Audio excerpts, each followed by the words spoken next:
La fuerza de Argentina está caminando a mi lado, baby, no estoy solo. Los golpes de la 1976. Imagínate que sos estudiante del secundario a 6 meses de que inició la dictadura militar.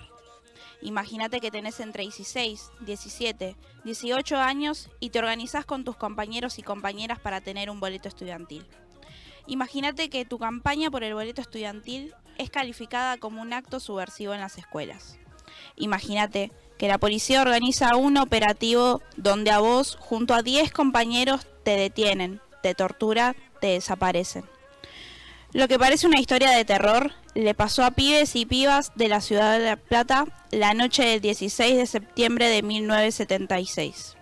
Claudio de Hacha, María Clara Sicchioni, María Claudia Falcone, Francisco López Muntaner, Daniel Racero y Horacio Húngaro fueron asesinados y sus cuerpos no se encontraron aún. Gustavo Calotti, Pablo Díaz, Patricia Miranda y Emil Semoler fueron los 4 sobrevivientes del horror. Todos ellos tenían en común que eran parte de la Unión de Estudiantes Secundarios y se atrevían a pensar en una sociedad más justa y en una educación para los humildes, el sueño de un país mejor. Bienvenidos y bienvenidas a todos a esta edición especial de Preparen y Apunten, donde hoy más fuerte que nunca gritamos. ¡Nunca más! Bienvenidos y bienvenidas a todos a esta edición especial de Preparen y Apunten. Ya los extrañaba, chicos. Este programa que le da espacio a los jóvenes en esta oportunidad de las escuelas. ¿Cómo están hoy? Bien. ¿Están preparados? Sí. Hoy tenemos como invitados a Lucía Gabucci de la Dirección de Derechos Humanos de Merlo y al subsecretario Fabián Pitronazzi de Pilar, también de Derechos Humanos. ¿Cómo están? Muy bien, gracias. Muy bien, gracias. No, por favor, chicos. Bueno, los chicos acá les van a hacer las preguntas. Yo soy una simple mediadora, así que les voy a dar la palabra. ¿Quién empieza? Me llamo Lara, de la Escuela 35. Quería preguntarles, ¿cómo se reacciona ante aquellos negacionistas que buscan seguir escondiendo lo que pasó? Hay muchos hoy en día que verdaderamente están negando lo que pasó. Oponen la teoría de los dos demonios para hacer una comparación. Lo que nosotros tenemos que hacer es trabajar muy fuerte en la memoria. Volver hacia este pasado reciente que nos ha golpeado fuertísimo y que verdaderamente ha dejado una marca y una huella muy profunda, una herida que todavía no ha cicatrizado en nuestro país, y resaltar la verdad de lo que sucedió. Y la verdad la podemos resaltar de distintas maneras. Primero, a través de los juicios. Recordemos que ayer han condenado a los pilotos que participaron de los vuelos de la muerte y que ellos tienen entre 75 y 95, 98 años, pero que les llegó la condena en vida. Eso es importante para manifestar que la memoria sigue activa. Lo otro importante es que en las escuelas levantemos y destaquemos como una materia específica al hablar en historia, precisamente todos estos hechos que han sucedido con la verdad. Y lo tercero es que nosotros, y más que nada ustedes como jóvenes, puedan debatirlo, dialogarlo, charlarlo con sus pares. Contarles todo esto que ustedes saben que pasó. Y aquellos que por ahí algún familiar o algún adulto cercano intenta negárselo, ustedes demostrarle con estas pruebas efectivas de todo lo que conocen cuál es la realidad. Así que tienen una tarea muy importante para hacer. También para agregar que la mayoría de los que impulsan los discursos negacionistas fueron cómplices de la dictadura, tuvieron grandes intereses en juego. No olvidemos que la dictadura tuvo un componente económico para establecer un plan de pobreza para el pueblo. Entonces no son inocentes y tampoco seamos inocentes nosotros interpretándolos. Tienen intereses y por eso quieren que nos olvidemos de una parte de nuestra historia. Y que resulta más grande, ¿no? En realidad, más allá de la Argentina, el famoso Plan Cóndor, que abarca toda Latinoamérica. ¿Quién sigue, chicos? Me llamo Luz More, de la Escuela Secundaria número 35, y mi pregunta era, ¿cuál es el rol que ocupan hoy las entidades locales de derechos humanos? Bueno, nosotros como institución del Estado buscamos promocionar los derechos humanos, o sea, darlos a conocer, difundirlos, y aparte tenemos un ejercicio de protección de los derechos humanos. No nos olvidemos que hoy en día hay violaciones a los derechos humanos, por eso es importante seguir debatiendo acerca de estos temas, y aparte es importante trabajar en conjunto con los organismos de derechos humanos que son fundamentales para la democracia en la que podemos vivir y disfrutar hoy en día. Entonces, trabajar en conjunto con los organismos de derechos humanos, con organizaciones sociales y con la sociedad en su conjunto, para defender lo que se consiguió, que llevó mucha lucha y mucho trabajo. La promoción y la defensa de los derechos humanos son dos puntales necesarios para trabajar fuertemente. Nosotros desde la subsecretaría tratamos de trabajar primero en acercar todo lo necesario y pertinente para seguir levantando bien en alto estas tres banderas de memoria, verdad y justicia. Hacerlo a través de las entidades locales de derechos humanos, pero también a través de las entidades educativas, de las entidades de los organismos locales, provinciales, nacionales y hasta inclusive internacionales, porque tenemos algunos contactos. Pero también queremos trabajar muy fuertemente en todo aquello que tenga que ver con la validación de los derechos, que a veces y muchas veces sucede en la situación del ámbito cotidiano, es que las personas no ejercen su pleno derecho por el desconocimiento de ese propio derecho. Entonces, llegar también con esa validación, ese conocimiento del derecho y hacer la defensa en lo que nosotros denominamos la universalización de los derechos. El derecho a la educación, el derecho a la salud, el derecho a la vivienda digna, y así podríamos enumerar un montón de derechos que no todos se cumplen, que no todos se ejecutan, pero que nosotros tenemos que instalar esa conciencia en la gente para que esos derechos puedan ser ejecutados y no vulnerados. Chicos, ¿quién continúa? Hola, soy Mancilla Adrián. Mi pregunta era, hace unos días falleció Miguel Etchecolás, un represor que hasta su último día sostuvo un silencio cómplice. ¿Qué opiniones tienen al respecto sobre esto? Bueno, lo importante de esta noticia es que Miguel Etchecolás tenía condena perpetua, varias condenas perpetuas, que se lo pudo juzgar, eso es fundamental. Y también lo importante es recordar que Julio López sigue desaparecido, que Miguel Etchecolás se murió y todavía no sabemos dónde está Jorge Julio López. Es muy importante para la familia que sigamos difundiendo su reclamo, que no quede olvidado. Y lo importante de recalcar acerca de los represores es la búsqueda de justicia de los organismos de derechos humanos, de las madres y las abuelas. Recalcar que nunca ellas pidieron venganza, que nunca esa fue su intención, sino darle un juicio justo, que es el que sus hijos y sus familiares no tuvieron. Entonces recalcar esa actitud y ese compromiso de los organismos de derechos humanos, y nosotros por supuesto como Estado respaldarlo. Bueno, si bien destacar que murió como un criminal común, que fue juzgado, que fue sentenciado, que fue condenado, creo que lo que nos duele hoy es que con su muerte se llevó muchas verdades que no pudimos conocer.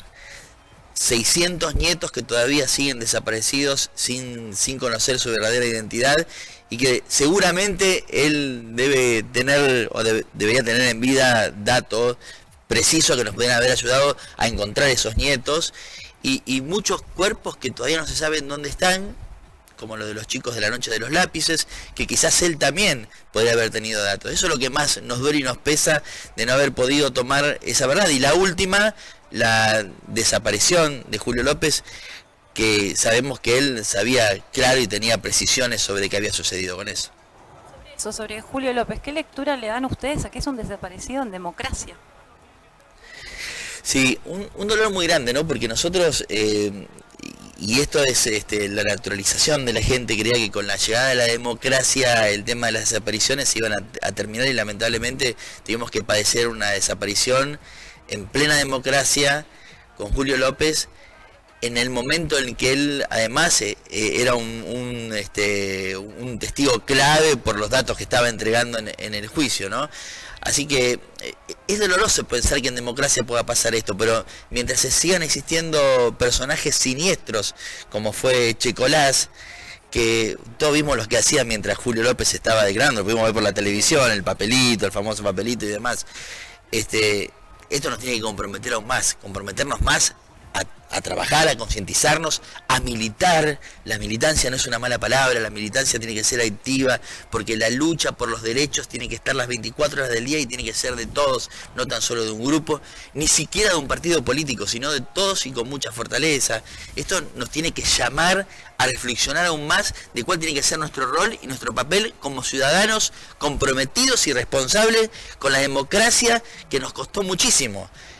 Yo a veces escucho que dicen que hubo un expresidente, Raúl Alfonsín, que era el padre de la democracia.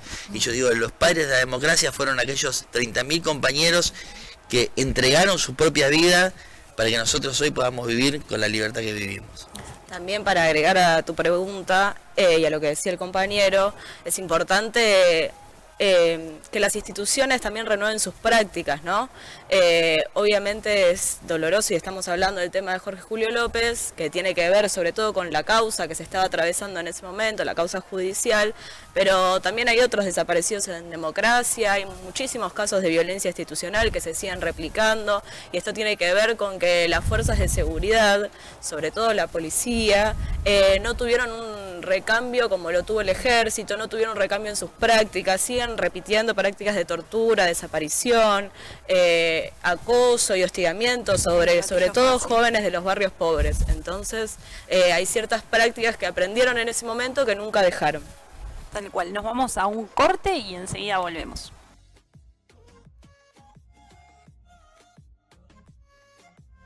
Bienvenidos al segundo bloque, estábamos acá todos en el corte debatiendo, los chicos tienen muchas intrigas, así que Blas, toda tuya la palabra. Bueno, muchísimas gracias por la invitación, por estar acá los compañeros. Mi pregunta es que hablaron también de la militancia, de los derechos humanos, pero sobre todo sobre la violencia institucional. Y quería saber cómo repercute esto en la juventud, en los jóvenes. Bueno, ustedes lo deben vivir cotidianamente esto, ¿no? La verdad es que nosotros lo vemos en muchos jóvenes que tienen este espíritu de salir en la búsqueda de la verdad siempre, ¿no? Y este espíritu de búsqueda los lleva a decir las cosas que sienten, las cosas que piensan, las vivencias que tienen cotidianamente. Y sinceramente esto los pone en un lugar de protagonismo que yo diría casi único, porque pasa cuando uno es joven. Y a mí me pasó hace muchos años atrás, obviamente. Y cuando uno es protagonista, quiere enfrentar lo que estima o cree que son injusticias. Y estas injusticias por las que uno a veces sale a pelear y sale hacia la calle, se encuentra con situaciones límites, como pueden ser las que ustedes estaban planteando recién. Nosotros recibimos muchas denuncias de violencia institucional y las tomamos de la manera que la tenemos que tomar, con absoluta responsabilidad. Y vamos en la búsqueda de ellos para esclarecer las situaciones y para que no se vulnere ningún derecho ni la posibilidad de ningún joven ni de ninguna persona de poder expresarse con absoluta libertad. Nos costó mucho llegar a esta etapa de libertad en nuestro país como para que alguien, porque tenga cierto nivel de poder dentro de alguna fuerza como puede ser la policía, se lo impida a otra persona a través de la fuerza o violentándose. Entonces nosotros tomamos esto con una seriedad y con un respeto muy grande y actuamos en consecuencia, desde la subsecretaría, ¿no? Para mí no podemos pensar la violencia institucional sin pensar la dictadura, sobre todo porque se construyó tanto en la dictadura como hoy en día un sujeto al que se le otorgan signos culturales, estereotipos, que lo enmarcan. Por ejemplo, en la década de los 70 se construía el sujeto subversivo, se educaba a las fuerzas de seguridad para buscarlo, y algunas de las consignas que enmarcaban estas personas era, bueno, comparte libros con sus amigos, estudia en la universidad, tiene el pelo largo. Bueno, hoy en día esos patrones se repiten, ¿sí? Hoy las fuerzas de seguridad, cuando van a detener, cuando vemos de cómo están compuestas las cárceles y las penitenciarías, vemos también un mismo sujeto que se ha ido construyendo, ¿sí? La mayoría son varones, la mayoría son de clases populares, la mayoría se visten de determinada manera, tienen determinado corte de pelo, entonces... el problema son los jóvenes, ¿no? El problema evidentemente en los 70 y hoy son los jóvenes. ¿Y por qué son los jóvenes? Sí, bueno, porque son peligrosos, porque preguntan, porque para la estructura son algo que está haciendo ruido, ¿no? Y acá lo importante es no dejar de hacer ese ruido, no dejar de ocupar el lugar de la incomodidad. Me parece que eso es lo más importante y no dejar de pensar que, o sea, no es que la historia se repite, pero sí hay ciclos, sí hay ciertas estructuras que sí se repiten y es importante ver a los jóvenes de ese momento y cómo los estigmatizaban para entender qué es lo que pasa hoy con la violencia institucional. Hola, a mí me gustaría saber, más que todo se me viene una duda a todo lo que estábamos hablando, el de qué los hizo a ustedes entrar a lo que hoy serían los derechos humanos, qué fue lo que a ustedes les dijo, yo voy a defender los derechos humanos y voy a defender a todo aquel que no se le estén cumpliendo. Bueno, en primer lugar, lo primero es entender que la política es una herramienta de transformación, ¿sí? Entonces, a partir de ahí, cuando uno está convencido de que es la única manera de transformar la realidad, todo se vuelve un poco más claro, digamos. Y sobre todo retomar el legado de un montón de militantes. Hoy estamos acá en Merlo. En Merlo hay una tradición de lucha estudiantil muy profunda. Nosotros en Merlo tuvimos una central de centro de estudiantes, que cuando fue el golpe del 73 en Chile se juntaron. Desde el Parque San Martín vinieron marchando los pibes de los centros de estudiantes, fueron a buscar a los de la técnica, a los del Nacional, se juntaron en el mástil y con una bandera de Estados Unidos hecha en papel crepé, la subieron al mástil y la prendieron fuego. Esto en el año 73, ya había un nivel de organización muy profundo de nuestros centros de estudiantes. Organizaron solos la estudiantina, en Padua, donde hacían feria para las cooperadoras, había expresiones artísticas, concursos. Vinieron a exterminar eso, ¿no? Y nosotros lo que venimos es a levantar esas banderas, ¿sí? A retomar lo que quedó inconcluso. ¿Y por qué en los derechos humanos? Porque es una tradición que es muy particular en Argentina, es única en el mundo. Si, como decíamos hace un rato, si no fuera por los organismos de derechos humanos, hoy no tendríamos juicios de la verdad, no sabríamos quiénes son los responsables y no tendrían condenas como las merecen. Entonces es muy importante continuar esa tradición de lucha. Muy bien, nunca en mi larga trayectoria de militante, nunca dividí la militancia de derechos humanos con la militancia política. Yo las integré, me parecía interesante que vayan de la mano, porque los compañeros que desaparecieron, que dieron su vida durante la dictadura, fueron compañeros que militaban políticamente. Entonces lo siento como mis pares. Y como lo sentía así, nunca lo pude dividir, nunca intenté dividirlos, sino militarlos y trabajarlos en conjunto. Yo empecé a militar cuando todavía estaba la dictadura militar. En esa época yo era muy joven, tenía 14, 15 años, nos reuníamos en lugares con algunos compañeros de nuestra misma edad y compañeros más grandes que nos iban enseñando más o menos cómo teníamos que militar, nos iban instruyendo un poco de la situación. Y eso nos fue pegando muy fuerte hasta que, bueno, volvió la democracia al poco tiempo. Ya en el año 85, a poquito de haber vuelto la democracia, hicimos la primer marcha en el distrito de Pilar. Éramos todos jóvenes de entre 15 y 18 años. La primer marcha por la noche de los lápices. Y marchamos por las calles del distrito de Pilar. Y la gente nos decía que estábamos locos, mucha gente tenía miedo, nuestros padres estaban atemorizados, pero nosotros lo hicimos igual y lo hicimos muy sentidamente. y hasta el día de hoy lo seguimos militando de la misma manera. Nosotros creemos que debemos levantar muy en alto las banderas de memoria, de verdad y de justicia desde la militancia activa, no tan solo con los organismos de derechos humanos, sino todos aquellos que entendamos y creamos que la militancia nos otorga la posibilidad de meternos muy de lleno en la política como una herramienta de transformación verdadera, y para que verdaderamente, como ustedes dijeron muy bien hoy todos juntos, esto nunca más, no vuelva nunca más, ¿no? Que podamos transitar con libertad, que podamos expresarnos con libertad, que podamos luchar por nuestros derechos con libertad, que podamos ser sujetos de derecho pleno en lo que nosotros sentimos, queremos, amamos y decidimos hacer. Qué importante esto que decís, ¿no? Que decís, nosotros militamos, salimos a las calles y se seguía sintiendo ese miedo. Qué importante que, bueno, que ellos habrán matado compañeros, pero las ideas no se matan. No, y a pesar de imposible. todo, hoy siguen los chicos acá, siguen ustedes y seguimos reivindicando a esos compañeros. Sí, nosotros venimos de una generación que fue golpeada, porque fue una generación del traspaso, del traspaso de ese proceso tan duro y tan cruento a la vida en democracia. Y nuestros padres, que ya habían conocido la democracia anteriormente, que conocieron el proceso más profundamente, tenían temor, y tenían temor de que nosotros, que éramos jóvenes, salgamos a la calle a levantar la bandera de la militancia. Pero bueno, el amor por la militancia, el amor por el desarrollo desde la política fue mucho más grande, el respeto y el reconocimiento por esos compañeros que habían dejado su vida fue más grande, y venció al temor en ese momento. Bueno, nos vamos a un pequeño corte y enseguida volvemos.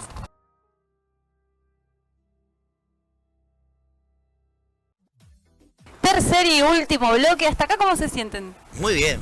¿Bien? Muy bien, muchas gracias por invitarnos. No, gracias a ustedes por venir y por prestarse acá a las dudas de los chicos. Bueno, chicos, ¿quién continúa? Bueno, ahora sí, yo les tenía que contar, bueno, antes que nada me presento, ¿no? Soy Adriano Martín, vengo del Colegio de Sarmiento, y ahora les quería preguntar, o les quería comentar más que nada acerca de el mismo sector que en su día o que anteriormente nos reprimía o mismo nos desaparecía, se está haciendo llamar revolucionario o nos quiere hacer creer que es revolucionario. ¿Qué mensaje o qué opinión tienen ustedes acerca de esto para los pibes o las pibas, ¿no? Que les creen o que creen en este revolucionismo que tienen? Bueno, primero me gustaría decir que por más que el contexto y sus modos se disfracen de revolucionarios, sus ideas no son tan nuevas como parecen. Lo importante que es estudiar la historia para reconocer cómo hay ciertas cosas que se repiten, la verdad que no son tan innovadores como parece.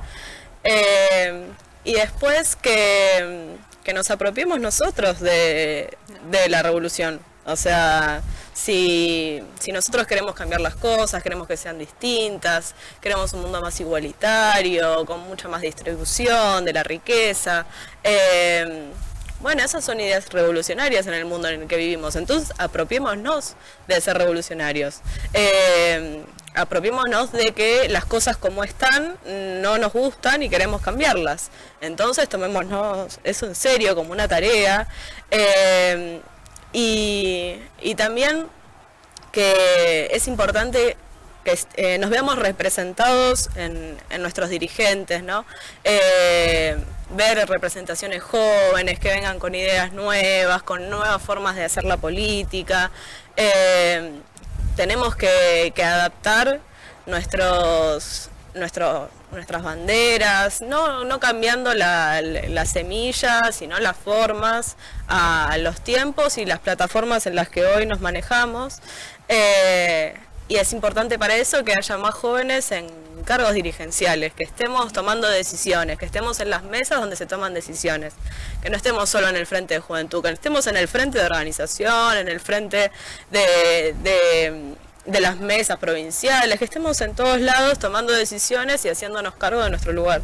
Claro, y justamente a eso, ¿qué deberíamos hacer? Deberíamos incentivar más a los jóvenes a entrar dentro de esto, a acompañarnos. Deberíamos enseñarles más, quizás, porque a veces los vemos un poco ignorantes, o me equivoco, acerca de lo que es la historia. Deberíamos darles más historia y enseñarles más acerca de este tema a los jóvenes para que entren en esto, para que vean. Para mí lo importante es partir de lo que uno ya sabe, ¿sí? Porque los jóvenes saben más de lo que le hacen creer que en realidad saben, ¿sí? Obviamente que es importante estudiar la historia para no repetir, para poder reconocer patrones, intereses, nombres que se repiten, pero es más lo que ya sabemos por intuición y por vivir en este mundo que los que nos quieren hacer creer. Entonces, compartiendo, debatiendo con nuestros pares, por más que nos lleve más tiempo, podemos llegar a conclusiones que nos sirvan para interpretar el presente que vivimos. Y sobre todo, dedicar tiempo y esfuerzo a la construcción política. No esperar que las cosas se resuelvan de un día para el otro. Es importante tener en cuenta que el tiempo es la clave. A veces hay que esperar y construir cada día ese gran cambio que queremos. Y que la revolución no sea quemar un banco, ¿no? Sino la revolución es tratar de luchar por las injusticias y tener una patria más justa, decimos, Fabián. Sí, está emergiendo una nueva derecha, que es una mezcla entre liberalismo, planteado como ya todos lo conocemos, con esos enfoques del neoliberalismo, y el conservadurismo, que trae ese peso del pasado que plantea también muy cercanamente al liberalismo una cuestión más estructurada. Y ellos lo que intentan poner sobre los jóvenes más que nada, pero sobre la sociedad toda, es un nuevo discurso que les permita atraer, hipnotizar, seducir, pero con cuestiones que claramente no son beneficiosas para el conjunto de la sociedad. Cuestiones que vienen muy, pero muy ajenas a lo que nosotros nos planteamos como lo que soñamos como sociedad. ¿Qué sé yo? Por ejemplo, el discurso que habíamos escuchado hace poquito de vender órganos, la libertad de vender órganos, o de vender niños, también lo escuchamos, o la posibilidad de portar armas libremente, lo que pasó en Estados Unidos hace horas apenas, tiene que ver también con la libertad de cada uno, puede tener el arma que quiera en su casa. Y este es el discurso que está entregando esta nueva derecha. Y lo que nosotros tenemos que hacer es no permitir que nos seduzcan de una forma ciega, sin darnos cuenta, sin analizar, sin enfocarnos en la realidad por la que atraviesa nuestro país. Digo, la realidad siempre tiene un enfoque, y el enfoque se da desde donde uno lo mira. No siempre el enfoque es igual, mirándolo de distintos ángulos. Entonces nosotros tenemos que ponernos desde el ángulo que nosotros lo queremos mirar como pueblo, como sociedad, ustedes como jóvenes, y empezar a debatirnos, a dar el debate entre ustedes mismos, empezar a acordar y desacordar en las cosas que ustedes estiman que no está bien. Pero esto es lo que tenemos que hacer, lo que tienen que hacer más que nada ustedes, que son las generaciones que tienen la responsabilidad de construir lo que se viene, de construir el futuro, pero sin desalentarse, que también son importantes para este presente que estamos viviendo. Entonces hoy la responsabilidad de ustedes pasa por ahí, y ojalá nosotros como adultos entendamos y nos demos cuenta que esta responsabilidad que ustedes tienen tiene que ser aún mayor, y tiene que estar, como decía la compañera recién, en lugares en donde puedan determinar cuestiones que nos sirvan para seguir creciendo como sociedad. Por ejemplo, en los centros de estudiantes, como ustedes lo están haciendo, para que se escuche la voz de los jóvenes y sepamos para dónde debe ir la educación de nuestro país. No nosotros como una cuestión cerrada, acabada, sino escuchando a ustedes como verdaderos protagonistas.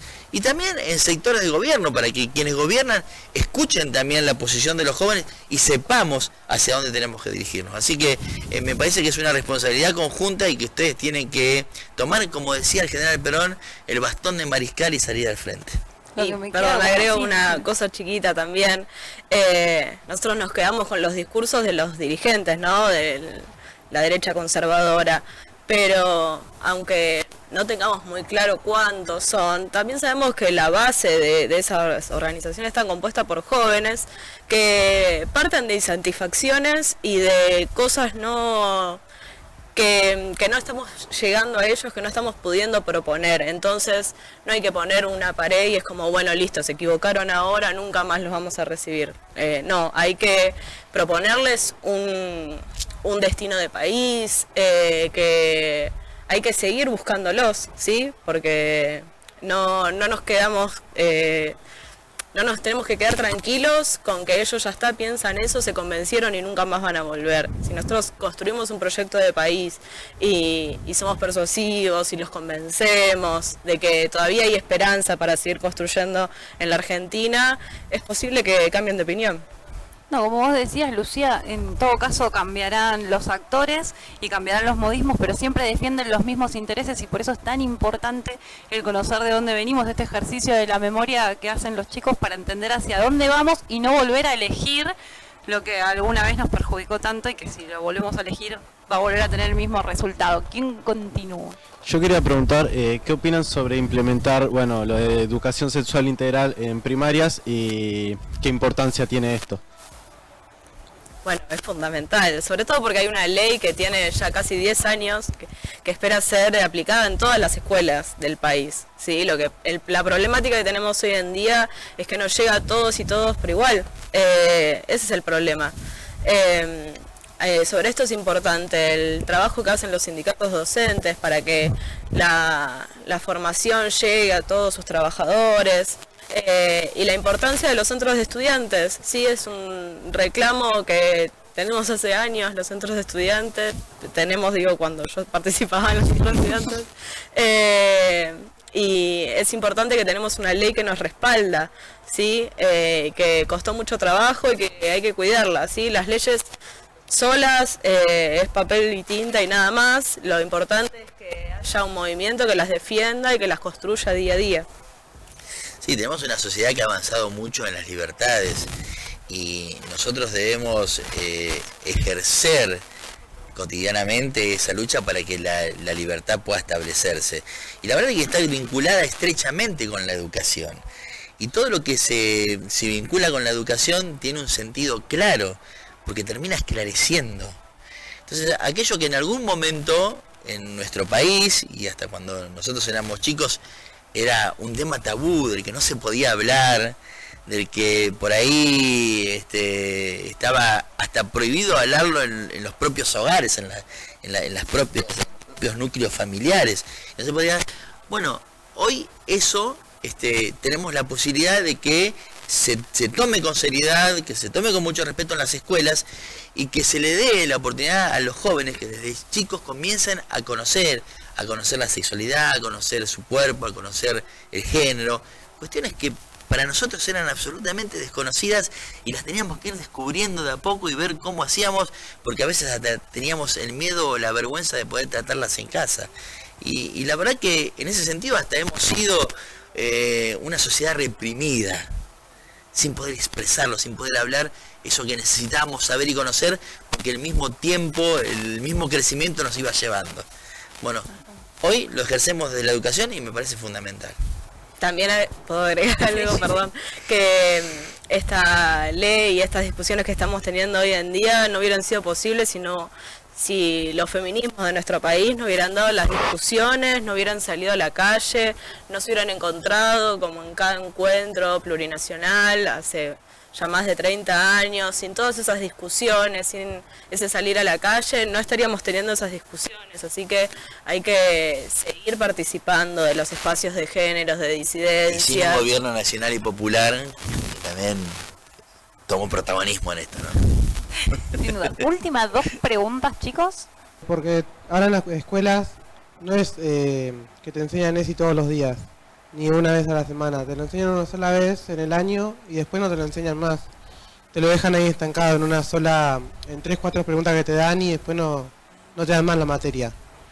Tampoco la abarcan en otras materias ni nada de eso. Bueno, ahí lo importante es no quedarnos con lo que ya está establecido. Para seguir con la temática de la Noche de los Lápices, la Central de Centros de Estudiantes de Merlo, cuando estaba conformada, hizo un proyecto para pedir el boleto estudiantil. Ese proyecto lo llevó a la Cámara de Diputados de la provincia, ese proyecto tuvo media sanción y trabajaron mucho y hablaron con diputados, con senadores y eran todos pibes y pibas de sus edades, ¿sí? Que se fueron hasta La Plata, que construyeron un proyecto de ley, que generaron consensos, que consiguieron la media sanción que después los pibes de La Plata retoman en su reclamo por el boleto estudiantil. Entonces, por más que parezca que no hay salida, que no hay manera, ahí tiene que aparecer la creatividad y tienen que aparecer los centros de estudiantes para reclamar lo que les corresponde y para ver nuevas maneras de llevar a la ESI a la práctica, ¿sí? Si no es a través de un docente, bueno, serán asambleas, la construiremos nosotros mismos. Sí, tienen que ser ustedes los verdaderos protagonistas de la conformación de políticas públicas educativas. Tiene que nacer de ustedes porque son estudiantes, porque son los que lo están llevando a cabo todos los días. Entonces, hagan valer su voz, como dice la compañera. Salgan a la calle, junten firmas, hagan asambleas, háganse sentir. Si ustedes sienten la necesidad de que se establezca más profundamente una educación que le den más horas a la ESI, tienen que pedirlo, pero con fortaleza. Tienen que pedirlo ustedes. Háganlo porque es la responsabilidad que hoy le está cambiando a ustedes también. Esa es la revolución, ¿no? Esa es la revolución, exacto. Chicos, ¿quién pregunta? Mi nombre es Agustina González, vengo de la escuela número 35 y la pregunta que tengo para ustedes es, si este programa de televisión fuese una cápsula del tiempo, ¿cuál sería el mensaje que dejarían? Muy bien, dirigida a los jóvenes siempre, ¿no? Perfecto. Que los jóvenes tienen que asumir esa condición que no tan solo le da el tiempo de ser joven, sino esa condición que les da a ustedes la posibilidad de levantar sus voces bien fuerte, sabiendo que tienen por delante la construcción de una sociedad, de un país y del tiempo que se viene. Y que eso lo tienen que hacer desde un lugar específico, que es el de ser atrevidos. Viste que a veces te dicen, sos atrevido, y vos lo tomás como un insulto prácticamente. No, atrevido viene de atreverse. Atrévanse, anímense, salgan a la calle con todo, levanten sus voces, sean verdaderos protagonistas, no pidan permiso, hagan lo que ustedes sienten que tienen que hacer, siempre enfocado hacia el bien común, hacia el bien de todos. Háganlo con la satisfacción de decir y de entender y de sentir que están haciendo lo correcto. Ustedes hoy como jóvenes tienen la responsabilidad de construir esa sociedad para que el día de mañana ustedes los encuentren como unos adultos pasándole ese mismo sentir a los que vienen, a los más jóvenes. Así que no se detengan con eso, háganlo y háganlo con satisfacción. Bueno, yo lo que les diría es que nadie se salva solo, que lo importante es construir redes, construir comunidad, construir con nuestros pares, con nuestros vecinos, y que depende de esas redes que podamos construir, frenar el individualismo, la atomización, la apatía, y que es fundamental para construir y para defender el mundo en el que queremos vivir, ¿sí? Para que el cambio climático se detenga, para que haya más y más derechos para los vulnerables, para terminar con las injusticias. Lo primero es trabajar en comunidad, ¿sí? Buscar quienes hay como yo que tengan estas mismas inquietudes y trabajar juntos. Muchísimas gracias, Lucía, muchísimas gracias, Fabián. Muchas gracias a ustedes, chicos. Espero que las hayan pasado bien, que hayan estado cómodos. Y nosotros nos vemos la próxima. Un fuerte aplauso.